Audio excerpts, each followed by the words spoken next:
நான் வந்து உங்களுக்கு பண்ணி காமிக்க போகிற டிஷ் என்னென்னு பார்த்தீங்கன்னா ஒரு ரைஸ் வெரைட்டி. அது ரைஸ் அண்ட் தேங்காய் பால் வச்சு கேபேஜ் ரைஸ். ஸோ இந்த கேபேஜ் ரைஸ்க்கு என்னெல்லாம் இன்க்ரீடியன்ட்ஸ் தேவை அப்படிங்கிறத இப்போ பார்க்கலாம். பாஸ்மதி அரிசி 1 கப், தேங்காய் பால் 1.5 கப், நெய் 1 டேபிள் ஸ்பூன், பச்சை மிளகாய் 2, முட்டைக்கோஸ் நறுக்கியது 1 கப், பூண்டு, சின்ன வெங்காயம், சோம்பு, உப்பு. ஸோ இந்த சிம்பிளான ஈஸியான டிஷ் எப்படி பண்ணுறதுன்னு இப்போ பார்க்கலாம். ஃபஸ்ட்டு வந்து நம்ம ஒரு குக்கர் மட்டும் ஆன் பண்ணிக்குவோம். கொஞ்சமாக எண்ணெய். இந்த மாதிரி வெரைட்டி ரைஸஸ் பண்ணும்போது கொஞ்சம் நெய் சேர்த்தா நல்லாயிருக்கும். ஸோ கொஞ்சம் நெய். இதுக்கு வந்து பூண்டும் வெங்காயம், பூண்டு அப்புறம் சின்ன வெங்காயம் 2 வந்து சேர்க்க போகிறேன். ஒருவேளை பிள்ளைங்களுக்கு வந்து இந்த பூண்டு வெங்காயம் சாப்பிட பிடிக்கலைன்னா அப்போ நீங்கள் வந்து அதை நல்ல பொடியாக அவங்களுக்கு கண்ணுக்கு தெரியாத மாதிரி நறுக்கி போட்டுடுங்க. பட் எங்கள் வீட்டில் பிள்ளைங்களுக்கு பிடிக்கும், அந்த பூண்டும் வெங்காயத்தெல்லாம் எடுத்து சாப்பிடுவாங்க. இப்போ ஒரு கப்பு நீங்கள் முட்டைக்கோஸ் எடுத்தீங்கன்னா அதுக்கு அட்லீஸ்ட் ஒரு 1/2 கப்பு கிட்ட நீங்கள் பூண்டும் சின்ன வெங்காயமும் சேர்த்துடணும். ஓகே, எண்ணெய் இந்த சைடு நெய் எண்ணெய் காஞ்சாச்சு. தாளிக்கிறதுக்கு பார்த்தீங்கன்னா ஃபஸ்ட்டு சோம்பு, அப்புறம் இந்த நறுக்குன இந்த வெங்காயம் பூண்டு இதை போட்டுடலாம். அப்புறம் நீங்கள் காரத்துக்கு அப்படின்னு பார்த்தீங்கன்னா நான் இன்றைக்கி பச்சை மிளகா மட்டும்தான் சேர்க்க போகிறேன். ஸோ 2 பச்சை மிளகா சேர்த்துக்கலாம். ஸோ இதோட இப்போ 1 கப் முட்டைக்கோஸ் வந்து உள்ளே சேர்த்துருவோம். ஸோ காய் வந்து நம்ம பிளெயினாக கொடுத்துட்டா வந்து பிள்ளைங்க வந்து ரொம்ப விரும்பி சாப்பிட மாட்டாங்க. பட் இந்த மாதிரி ரைஸ் வழியாக நம்ம வந்து கொடுத்துட்டோம்னு வச்சுக்கோங்களேன். ப்ளஸ் இந்த முட்டைக்கோஸ் வந்து பார்க்குறதுக்கு உங்களுக்கு இன்னொரு பாஸ்மதி ரைஸ் மாதிரியே தான் இருக்கும். அப்படி ரைஸோட ஒன்றா கலந்துறதுனால பிள்ளைங்களால் அப்படி காயெல்லாம் ஒதுக்க முடியாது, அப்படி எடுத்து சாப்பிட தான் வேணும். ஓகே, இப்போ 1 கப் பாஸ்மதி அரிசி வச்சுருக்கிறேன். இதை வந்து ஒரு மணி நேரம் தண்ணியில் போட்டு ஊற விட்டு வச்சுருக்கிறேன். ஸோ அந்த அரிசியை இப்போ உள்ளே சேர்க்க போகிறேன். ஸோ நம்ம எப்போவுமே வந்து நான்வெஜ் டெய்லி பண்ண முடியாது. பட் ஆனால் பிள்ளைங்க வந்து வெரைட்டி ரைஸஸ் கேட்பாங்க. அப்போ வந்து நீங்கள் எப்போ பாருங்கள் நம்ம வந்து புளி சாதம் இல்லாட்டி லெமன் ரைஸ் அப்படி ஏதாவது கொடுத்துட்டே இருந்தால், அப்புறம் சாம்பார் சாதம், இதெல்லாம் வந்து நம்ம டிப்பிக்கலாக எப்போவுமே பண்ணுறது தான். இதெல்லாம் கொடுத்தா அவங்களுக்கு பிடிக்கிறது இல்லை. அவங்கெல்லாம் நிறைய வெரைட்டியாக கேட்குறாங்க ரைஸு.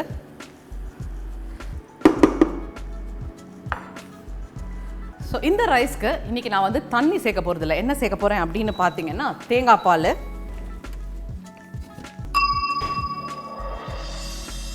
ஸோ 1 கப் ரைஸ்க்கு நம்ம ஜென்ரலாக வந்து 2 கப்பு தண்ணி இல்லாட்டி எனி ஃபார்ம் ஆஃப் லிக்விட் சேர்க்கணும். ஸோ இன்றைக்கி தேங்காய் பால் எனக்கு கொஞ்சம் திக்காக இருக்கிறதுனால நான் தண்ணி கொஞ்சம் மிக்ஸ் பண்ணி மொத்தமாக 2 கப்பு தேங்காய் பாலாக சேர்க்க போகிறேன்.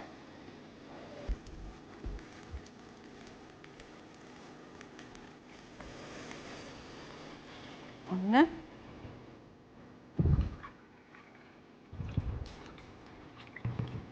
2. ஸோ உங்கள் தேங்காய் பால் வந்து ரொம்ப தண்ணியாக இருந்ததுன்னா நீங்கள் 2 கப்பு தேங்காய் பால் சேருங்க. இது வந்து ரொம்ப திக்கான தேங்காய் பால், அதனால நான் 1 கப்பு தேங்காய் பால் 1 கப் தண்ணி சேர்த்துருக்கிறேன். எனி கைண்ட் ஆஃப் ரைஸ் இந்த தேங்காய் பாலில் வேகும்போது அந்த ரைஸோட ஃப்ளேவரே வந்து வேறு லெவலில் தான் இருக்கும். எனி கைண்ட் ஆஃப் ரைஸ் இந்த தேங்காய் பாலில் வேகும்போது அந்த ரைஸோட ஃப்ளேவரே வந்து வேறு லெவலில் தான் இருக்கும். நான் வந்து சில நாள் என்ன பண்ணுவேன்னா இந்த பட்டாணிலாம் நம்ம சேர்க்குறோம் இல்லையா, இதே மாதிரி பட்டாணி போட்டு நான் பண்ணியிருக்கிறேன். அப்புறம் வந்து கேரட் போட்டு பண்ணியிருக்கிறேன். ஸோ அப்படி பண்ணும்போது தேங்காய் பால் ஊற்ற எனக்கு வந்து தேங்காய் பால் புளிய டைம் இல்லை அப்படின்னா ஒன்றும் கிடையாது, நம்மளோட ரெகுலர் பாலே ஊற்றி நான் பண்ணியிருக்கிறேன். அதுவும் நல்லா தான் வரும். ஸோ ஒரு சேஞ்சுக்கு என்ன பண்ணுங்கள், நீங்கள் பண்ணுற பிரியாணி ரைஸில் இந்த மாதிரி ஃப்ரைட் ரைஸ் ஒயிட் கலர் உங்களுக்கு ரைஸ் வேணுங்கும் போது நீங்கள் தண்ணிக்கு பதிலாக அதுக்கு பாதி தண்ணி பாதி பால் விட்டு நீங்கள் சமைச்சு பாருங்கள். அந்த ரைஸோட டேஸ்ட்டே வந்து சூப்பராக இருக்கும். ஓகே, ஸோ இப்போ வந்து எல்லாம் சேர்த்தாச்சு உப்பை தவிர. ஸோ லேசாக உப்பு சேர்ப்போம்.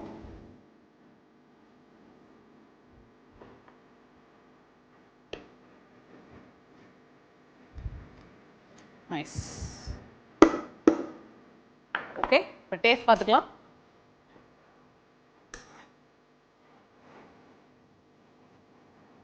பர்ஃபெக்ட், எல்லாம் சரியாக இருக்குது.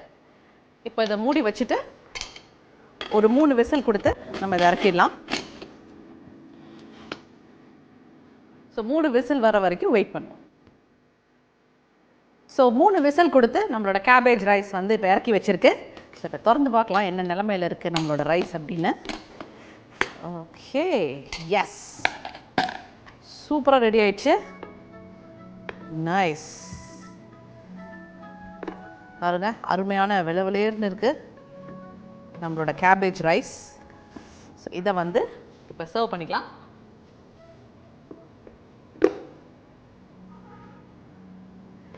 ஸோ இந்த மாதிரி தேங்காய் பால் விட்டு செய்கிற சாதத்துக்கு வந்து நீங்கள் சைடில் வந்து எய்தர் உருளைக்கிழங்கு வச்சு நல்ல கிரேவி இல்லாட்டி வந்து முட்டை மசாலா இதோடெல்லாம் வச்சு சாப்பிட்டீங்கன்னு வச்சுக்கோங்களேன், வந்து ஒரு அல்டிமேட்டான காம்பினேஷன்.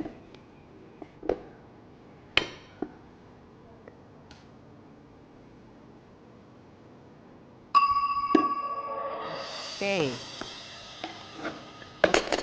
ஸோ அது நம்மளோட கேபேஜ் ரைஸ். ஜஸ்ட் ஒரு கலருக்காக கொஞ்சோண்டு கொத்தமல்லி மட்டும் ஆட் பண்ணுவோம்.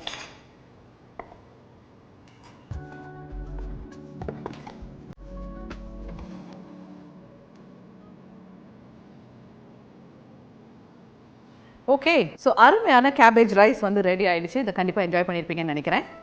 இதை கேபேஜ் மட்டும் இல்லாமல் கண்டிப்பாக பட்டாணி, காலிஃப்ளவர், கேரட் அந்த மாதிரி வெஜிடபிள்ஸ்லாம் யூஸ் பண்ணி கண்டிப்பாக நீங்கள் குக் பண்ணி பாருங்கள் வீட்டில்.